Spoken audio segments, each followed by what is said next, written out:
Good day, guys. Welcome back to this channel.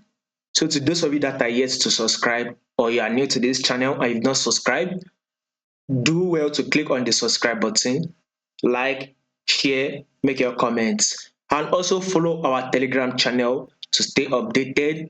You will find the link to the Telegram channel in the comment section. So, go to the comment section, click on the link, it will take you to the Telegram, subscribe, and you'll get an update from us. So let's see what we'll be expecting this week on GBPUSD.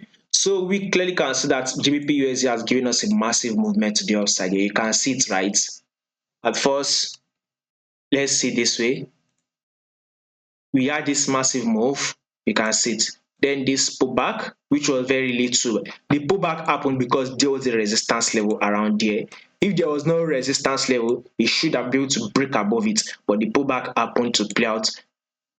Then we had this massive move, and now we will be expecting another sell to the downside. That is our long-term forecast. If you take a look at this, we had something like a double top here. You can see first touch, you can see it right.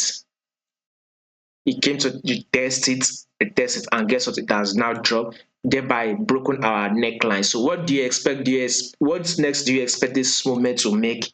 Definitely, we should expect it to come to this leg where this market started from. So basically, our forecasts on GBPUSD is to a level of a level of 1.28093. So we should be expecting GBPUSD to drop to a level of 1.28093.